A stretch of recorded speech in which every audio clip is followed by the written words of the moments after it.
할렐루야. 오늘도 판교 신우회 목요 예배 참석해 주신 우리 판교 예배자 여러분 축복하고 환영합니다. 이제 정말 이제 봄이 온 것 같아요. 낮에는 약간 이제 덥기까지 하는데 한 가지 걱정은 또 미세먼지가 좀 많이 심해져서 이렇게 이 봄 날씨를 마음껏 누리지 못한다는 그런 아쉬움이 있습니다. 여러분 마스크 꼼꼼히 착용하시고 또 우리 코로나에 마음도 풀지 마시고 정말 온 국민 다 백신 접종해서 집단 면역이 생길 때까지, 그래서 우리가 다시 한번 현장에서 모여서 예배 드릴 때까지 그렇게 늘 개인 방역에 힘쓰시기를 바랍니다. 우리 함께 찬양하시고 또 말씀 나누시겠습니다. 무엇이 변치 않아 내 소망이 되며 무엇이 한결같아 내 삶을 품으리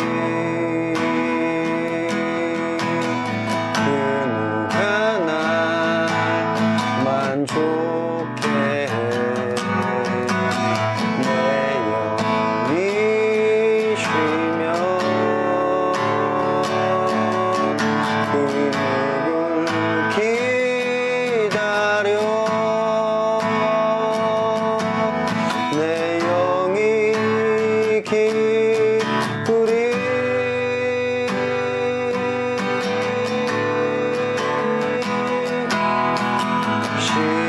십자가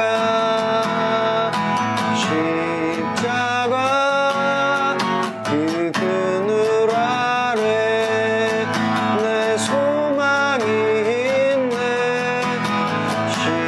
십자가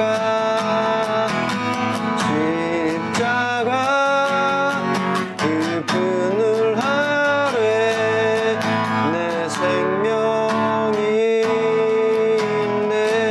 우리 한 번 더 무엇이 변치 않아 내 소망이 되며 무엇이 한결같아 내 삶을 품으리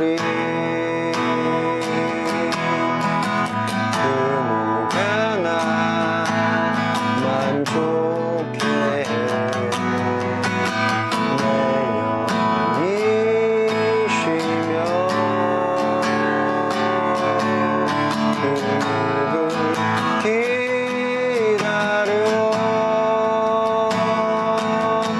내 영이 기쁘리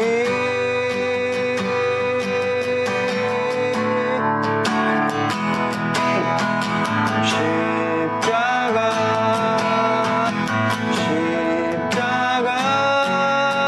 그 그늘 아래 내 소망이 있네. 십자가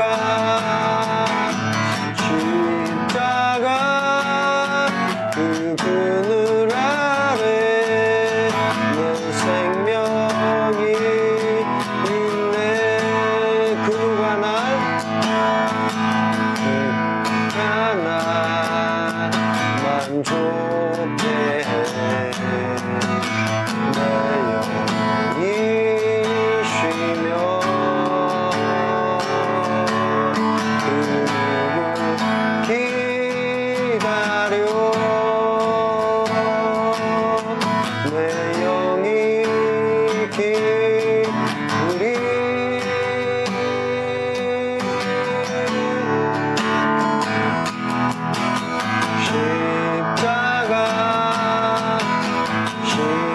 십자가 그 그늘 아래 내 소망이 있네.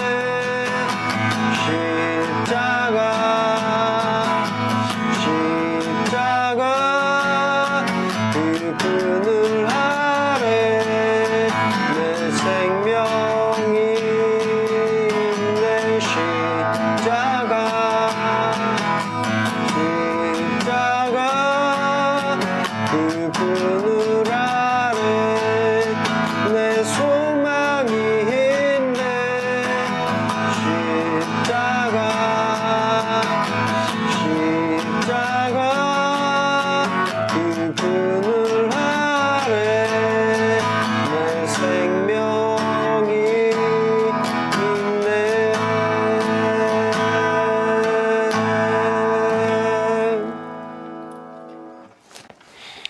하나님, 오늘도 저희들이 시간을 구별해서 또 장소를 정해서 주님 앞에 예배하게 하심을 감사합니다. 아직 상황들은 하나도 나아지지 않고 여전히 우리를 두렵게 하는 이 현실들이 계속되고 있지만 주님, 오늘 저희가 예배의 자리에서 말씀으로 힘없고 또 격려받아서 오늘 하루 승리하는 귀한 시간 되게 하여 주옵소서. 우리 예배자들 마음 가운데 평안함을 주시고 하늘의 능력으로 가득 채워 주옵소서. 예수님의 이름으로 기도드립니다. 아멘. 우리 주님께 감사의 영광 박수 한번 드리겠습니다.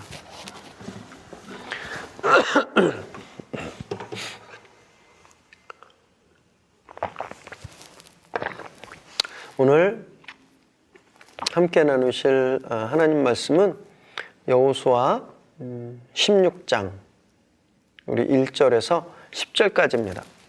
여호수아 16장 1절에서 10절까지 말씀, 저와 여러분이 한 절씩 교대로 읽으시겠습니다.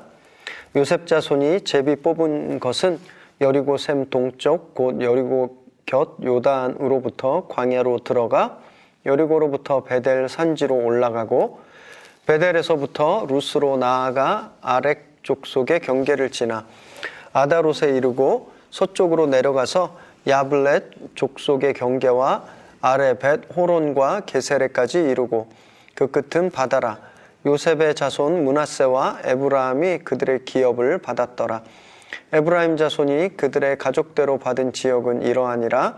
그들의 기업의 경계는 동쪽으로 아다롯 앗달에서 윗 벳 호론에 이르고 또 서쪽으로 나아가 동쪽 믹무다에 이르고 동쪽으로 돌아 다아낫 실로에 이르러 야노아 동쪽을 지나고 야노아에서부터 아다롯과 나아라로 내려가 여리고를 만나서 요단으로 나아가고 또 답부아에서부터 서쪽으로 지나서 가나 시내에 이르나니 그 끝은 바다라.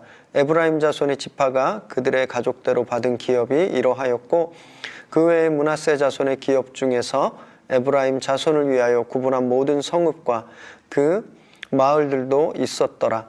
그들이 게셀에 거주하는 가나안 족속을 쫓아내지 아니하였으므로 가나안 족속이 오늘까지 에브라임 가운데에 거주하며 노역하는 종이 되니라. 아멘. 오늘 우리에게 주시는 하나님의 말씀입니다. 원래 목사가 설교할 때 집안 얘기하면 안 되거든요. 이렇게 설교학 배울 때 집안 얘기, 가족 얘기 하지 마라 이렇게 배웠는데 오늘 제가 저희 집 얘기를 잠깐 좀 하면 좋을 것 같습니다. 저희 집은 제가 형제가 3남매가 있습니다. 제가 맞이고 듬직하잖아요. 그래서 맞이고 제 아래 남동생 그리고 막내가 여동생이에요. 이 막내가 저하고 5살 차이가 납니다. 뭐 어렸을 때 완전 애기였죠. 그리고 제가 미국 가기 전에 그때도 완전 애기였습니다. 특히 이제 우리 막내는 막내가 대학 갈 때 제가 이제 원서를 막 써주고 가서 접수도 하고 그래서 하나님이 저의 그 선택을 축복하셨는지 서울에서 대학을 갔어요. 그리고 또 막내가 대학을 졸업하기 전에 제가 이제 미국에 갔는데 그 후로 14년 있다가 막내를 딱 만났는데 더 이상 아기가 아니더라고요. 벌써 자기 생활을 잘 간수하는 큰 기업에서 전문성을 또 인정받아서 아주 그 일 잘하는 사회인이 되어 있었습니다. 그리고 또 뭐 이렇게 제가 목회를 하고 또 여러 상황상 지금 막내가 우리 어머니 아버지를 모시고 있어요. 이 보면 실질적으로 가장의 역할을 저희 막내가 저희 집안에서 하고 있는 거죠. 장남은 전데 실제 우리 집안의 맞이 역할은 막내가 하고 있는 겁니다. 그래서 저는 늘 막내 여동생에게 늘 고맙고 감사하는 마음이 있습니다. 저희 집처럼 이렇게 꼭 맞이라고 또 맞이 역할을 하지 않는 그런 경우들이 종종 있는 것처럼 성경에도 보면 먼저 태어났다고 꼭 장자가 되는 법은 없습니다. 그걸 저희가 발견하게 되는데 이스라엘 12지파 중에 장자의 직분을 이어받은 지파는 지난주 그 전주에도 살펴보았듯이 넷째인 유다 지파였죠. 그래서 땅을 분배받을 때 유다 지파가 가장 먼저 분배받습니다. 그리고 나서 요셉 가문이 이제 땅을 오늘 분배받는 거예요. 므낫세와 에브라임이 이어서 유다에 이어서 땅을 분배받습니다. 16장과 17장이 이 두 지파 므낫세와 에브라임의 그 땅 받는 그런 내용이에요. 1절에 보니까 요셉 자손이라고 특별히 되어 있습니다. 왜냐하면 요셉이 받은 장자의 분깃을 기억나게 하려고 이렇게 특별히 기록한 거예요. 다시 한번 이 장자권에 대해서 좀 설명을 드리자면 장자가 받는 권리가 두 개가 있었습니다. 두 개가. 하나는 장자권이고 또 하나는 축복권이에요. 보통은 이 두 개가 한 사람에게 다 주어집니다. 맏아들에게. 그런데 성경이 종종 이 둘이 나뉘어져 있는 그런 경우를 보게 되는데 바로 이 케이스예요. 이 장자권과 축복권은 엄밀히 따지면 같은 게 아닙니다. 장자권은 물질적인 거예요. 유산을 상속받을 때 다른 형제들보다 한 분깃을 더 받습니다. 여러 번 설명드렸는데 형제가 5이면 재산을 6개로 나눠요. 그래서 다 하나씩 갖고 나무 엑스트라 하나 플러스 알파를 장자가 갖습니다. 장자는 다른 형제들보다 한 배를 더 갖는 거죠. 그런데 축복권은 달랐습니다. 축복권은 이런 물질적인 유형의 물질적인 것이 아니라 영적인 거예요. 가문 대대로 하나님께서 주시는 축복의 언약을 승계받는 겁니다. 그러니까 영적으로 엄청난 그런 권리라고 할 수 있는데 유다 지파가 축복권을 받고 요셉이 장자권을 받은 거예요. 그래서 유다 지파가 12지파 중에 제일 먼저 땅을 분배받았지만 한 분깃만 받았습니다. 장자권은 못 받은 거예요. 하지만 그 가문에서 왕이 나오고 메시아가 탄생된다는 예언을 받았죠. 이 언약이 계승된 겁니다. 그러니까 유다 지파는 축복권을 받은 거예요. 그러면 장자가 받아야 되는 플러스 알파 이 두 개의 분깃은 누구한테 가는가? 오늘 말씀에 이제 요셉의 후손들에게, 요셉의 지파들에게, 요셉의 자손들에게 가는 거죠. 창세기 48장에 보면 야곱의 가족들이 애굽에 들어와서 기근을 피할 수 있게 된 그 공로, 요셉 때문이었죠. 그래서 야곱이 요셉의 두 아들인 므낫세와 에브라임을 자기 손자임에도 불구하고 자기 아들처럼 그 반열을 높입니다. 그래서 삼촌들과 같이 유산을 상속받게 한 거예요. 그러니까 요셉은 결국 두 분깃을 받은 셈입니다. 이렇게 현실적으로 장자권을 얻은 므낫세와 에브라임이 이 영토를 받는데 가나안 서쪽 지역 중에서 가장 기름지고 안전한 땅을 받게 됩니다. 이 내용을 보시면 이들이 받은 땅의 경계는 남쪽으로는 여리고 셈, 그리고 동쪽으로는 요단강이 시작해서 서쪽으로 지중해까지 다른 다른 지파들이 받은 것에 비해서 굉장히 중요한 비옥한 땅을 받은 거예요. 에브라임의 기업은 므낫세에 비해서 약간 남쪽에 있고 베냐민 지파와 맞닿아 있죠. 4절, 5절을 저희가 좀 주목해서 보면 아주 굉장히 중요한 사실을 좀 찾을 수 있는데요. 제가 성경을 가리키면서 여러 번 반복하는 말이 있는데 성경 묵상할 때 사람과 사람 이름, 장소, 시간 이거를 그냥 그냥 훑고 지나가지 말고 그것을 좀 집중해서 묵상해서 보면 좀 숨어있는 그런 메시지를 찾을 수 있다 이런 말씀을 여러 번 드리는데 4절을 한번 보시면요. 므낫세 이름이 먼저 나옵니다. 므낫세와 에브라임. 그런데 5절에는 땅을 분배받을 때 누구 이름이 먼저 나오냐면 에브라임이 먼저 나옵니다. 순서가 바뀌었죠. 그냥 넘어가면 아무것도 아닐 수 있는데 이 이름을 집중해서 이 순서를 보면 메시지를 찾을 수 있는 것이죠. 4절은요. 태어난 순서에 따라서 먼저 태어난 사람에 따라서 므낫세의 이름이 먼저 나온 것이고 5절엔 영적인 순서에 대해서 기록했기 때문에 에브라임이 먼저 나오는 겁니다. 그럼 무슨 일이 있었길래 차남이 영적인 장남이 되고 있을까요? 이 요셉 지파에 창세기 48장에 보면 되게 흥미로운 기사가 나옵니다. 야곱이 이제 유언처럼 그 자손들을, 아들들을 축복할 때 요셉이 자기 아들들 둘을 데리고 아버지께 나와요. 그래서 장남인 므낫세를 아버지 오른손 앞에 앉힙니다. 그리고 차남 에브라임을 아버지 왼손 앞에 앉혀요. 보통 우리가 안수할 때 이렇게 안수하니까 오른손이 훨씬 더 이스라엘에서는 영적으로도 권위를 상정했기 때문에 자기 장남 므낫세가 아버지의 오른손 안수를 받고 차남 에브라임이 왼손 안수를 받기를 원했던 거예요. 그런데 무슨 이유에서인지 모르게 야곱이 축복할 때 손을 엇갈립니다. 그러니까 오른손으로 안수받으려고 했던 므낫세가 왼손으로 안수를 받고 왼손으로 안수받기를 원했던 에브라임이 오른손으로 안수를 받는 거죠. 그래서 요셉이 아버지가 지금 아들들을 착각했나 생각하고 아버지의 팔을 원래대로 풀어놓으려고 했어요. 그런데 야곱이 이 엇갈린 팔을 그대로 두어라 합니다. 자기도 누가 장남이고 누가 차남인지 아는데 지금 에브라임이 더 큰 축복을 받게 해야 된다라는 거예요. 여러분, 그래서 5절의 땅 분배를 에브라임이 먼저 받습니다.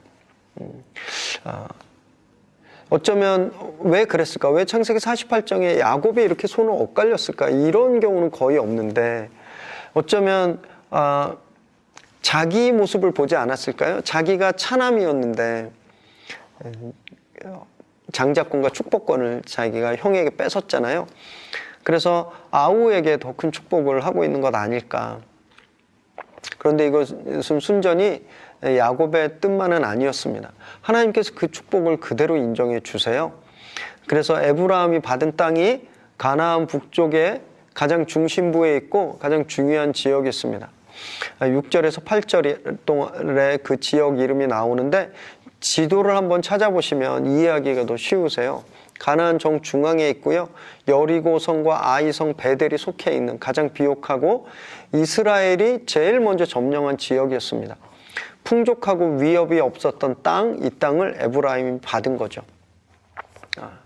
그래서 이스라엘 역사에서 에브라임은 계속 늘 주도적인 역할을 합니다. 나중에 솔로몬 이후에 이 남과 북이 분열될 때 북이스라엘의 초대 왕이 여로보암인데 이 여로보암이 에브라임 족속이었어요.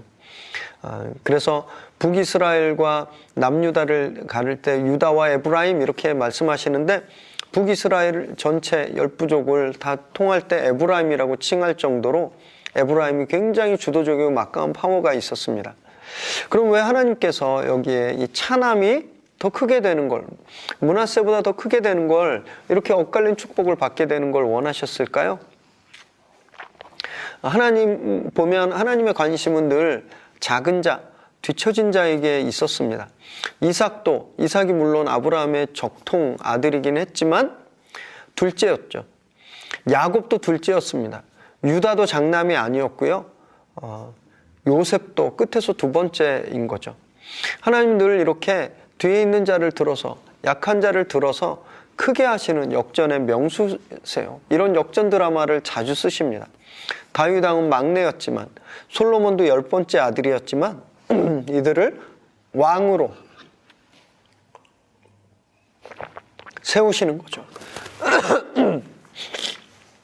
그래서 신약 성경에도 보면 누가복음 1장에 보면 아름다운 노래가 나옵니다.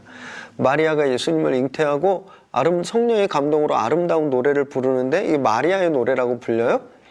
그때 마리아가 뭐라 그러냐면 주는 강한 자를 내리시고 약한 자를 높이시고 줄인 자를 좋은 것으로 채우시고 부자를 빈손으로 보내시는 분, 이렇게 하나님에 대해서 노래하고 있습니다. 세상과 정반대인 거죠. 세상은요 강자 독식입니다. 승자 독식. 그냥 센 사람이 다 먹어요. 센 사람이 1등하면 그냥 성공입니다. 꼴등하면 완전히 실패하고, 항상 승자가 독식하지만 하나님은 그렇지 않으시다라는 거예요. 하나님은 언제나 연약한 자를 돌보시고 연약한 자에게 더 은혜를 베푸시고 그를 높이시는 분이시라는 거예요. 여러분, 그래서 우리에게 소망이 있는 겁니다. 늘 우린 실패한 것 같잖아요. 세상 하나님 말씀하신 대로 따르면 세상에서 성공하기 정말 어렵습니다. 정직해야 되고, 거짓말하면 안 되고, 남을 속이면 안 되고, 그냥 늘 손해봐야 되는 거예요. 그래서 세상에서 성공하기 어렵죠. 그러다 보면 나만 뒤처져 있는 것 같고, 나는 약한 것 같고, 실패한 것 같고, 그렇게 생각될 때가 많은데, 여러분, 그때 하나님의 엇갈린 손이 우리에게 임하시는 거예요. 실패한 것 같지만, 뒤처진 것 같지만, 그러나 하나님의 그 엇갈린 손이 우리에게 임할 때, 여러분, 우리가 역전을 이루는 겁니다. 그것이 바로 십자가죠. 하늘에 계신 분이 낮은 땅으로 이 땅에 오셨습니다. 그리고 엇갈린 나무에서 죽으셨죠. 그 엇갈린 나무, 그 십자가가 우리 인생을 역전시켰습니다. 죽을 수밖에 없는 우리를 생명으로 역전시켜 주셨어요. 어둠에서 빛으로 역전시켜 주셨죠. 슬픔을 기쁨으로 역전시켜 주셨습니다. 오늘 본문에서 영원히 둘째로 살아야 했는데 에브라임이 그 엇갈린 손 때문에 에브라임의 운명이 바뀌었듯이 우리도 영원히 어둠 가운데, 죽음 가운데 살 운명이었는데 이 엇갈린 십자가가, 그 엇갈린 나무가 우리 운명을 역전시켜 준 거죠. 여러분, 그래서 절망하지 마십시오. 우리에겐 이 역전의 십자가, 엇갈린 나무가 있습니다. 그 십자가를 늘 의지함으로써 삶에서 귀한 역전을 이루시게 되기를 주님의 이름으로 축원합니다. 10절에 보니까 그들이 가장 좋은 땅을 받았어요. 그러나 게셀에 거주하는 가나안 족속을 쫓아내지 아니하였다, 이렇게 되어 있습니다. 그래서 오늘날까지, 그러니까 이 성경이 문서로 편집될 때까지 에브라임 가운데 거주하면서 종이 되었다, 이렇게 되어 있거든요. 가장 좋은 땅을 받았는데 영적인 나태함에 빠진 거예요. 너무 좋은 땅이어서. 늘 풍족하니까 일손이 많이 필요했겠죠. 그래서 이 게셀 족속을 쫓아내지 않고 자기 종으로 삼은 겁니다. 여기 보면 쫓아내지 아니하였다, 이게 못 쫓아낸 게 아니에요. 쫓아낼 수 있었는데 이들이 일부러 그렇게 하지 않았다라는 겁니다. 그 이유는 가나안 족속들을, 게셀 족속을 종으로 부리려고 했기 때문에. 여러분, 이 게셀은요, 유다가 나중에 당시에는 점령하지 못하고 나중에 다윗 때 점령했던 여부스, 그러니까 예루살렘만큼 강한 성이 전혀 아니었습니다. 그냥 맘만 먹으면 언제든지 진멸하고 쫓아낼 수 있었는데 몰아내지 않은 거예요. 종으로 부렸습니다. 왜냐하면 너무 풍족한 땅에 사니까 일손도 많고, 그래서 그 풍족함을 더 누리려고 하나님이 하나님이 하라 그러는 것에 불순종한 거죠. 이 명령을 철저히 지키지 않은 겁니다. 이런 영적인 안일함 때문에 훗날 에브라임 지파가 우상 숭배의 중심지가 되는 거예요. 하나님의 축복을 받고 장자의 권리도 받고 가장 좋은 땅을 받았는데 말씀에 순종하지 않으니까 그곳이 우상의 땅이 되어버리더라고요. 열왕기상 12장에 보면 이스라엘이 이제 남북으로 분열될 때 에브라임 출신 여로보암 왕이 금송아지를 만들어서 우상을 숭배합니다. 여러분, 이것이 다 이 하나님 말씀에 불순종한 이들의 영적인 안일함 때문이었다라는 거죠. 여러분, 혹시 우리 가운데, 우리 삶 가운데 이렇게 삶의 한켠으로 남겨두고 있는 그런 부정한 것들은 있지 않나? 한번 좀 살펴보시기 바랍니다. 이거 내가 맘만 먹으면 언제든지 뭐 다 쫓아낼 수 있어. 이거 내가 맘만 먹으면 다 바로잡을 수 있어. 이것쯤이야. 이렇게 생각하는 것들이 있으실 거예요. 마치 담배 피시는 분들은 내가 뭐 맘만 먹으면 담배 정도야 금방 끊지라고 생각하지만 결국 그걸 끊지 못해서 건강에 심각한 위험을 초래하는 그런 일들 저희가 다반사로 보잖아요.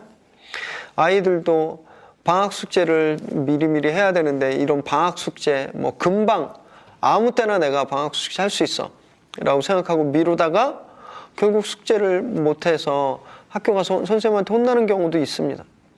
이런 것처럼 하나님 말씀이 계셔서 빨리 끝내야 되는데, 이걸 빨리 몰아내야 되는데, 이거 빨리 정리해야 되는데, 이거 내가 언제든지 할 수 있어요 라고 생각하고 남겨둔 그런 것들 혹시 지금 있으시다면 오늘 결단하시고 끊어내기를 바랍니다.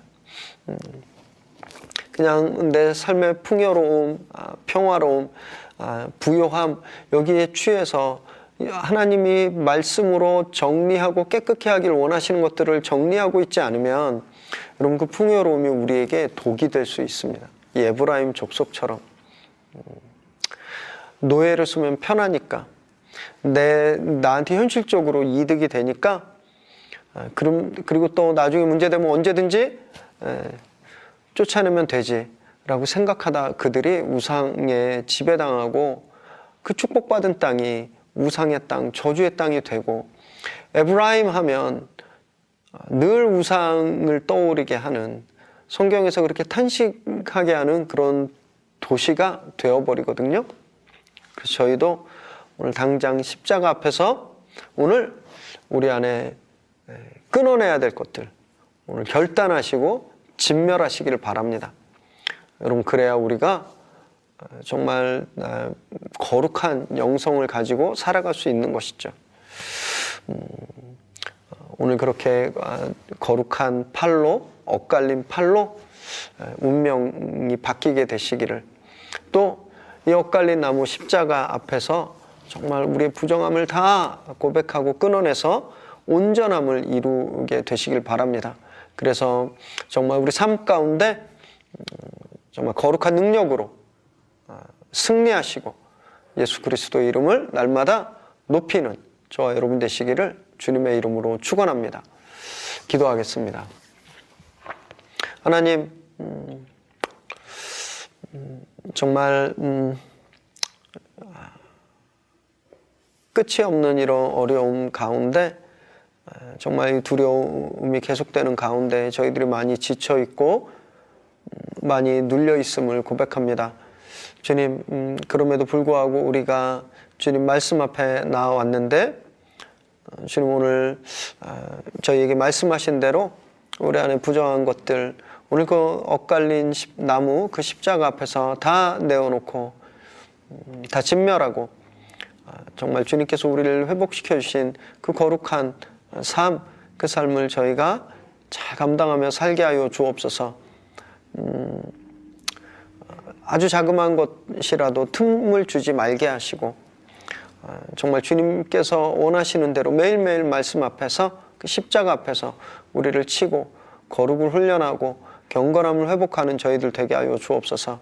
그래서 정말 이 두렵고 불안한 세상에서 세상을 의지하지 않고 오직 말씀을 의지하며 담대하게 믿음 생활 해나가는 저희들 되게 하여 주옵소서.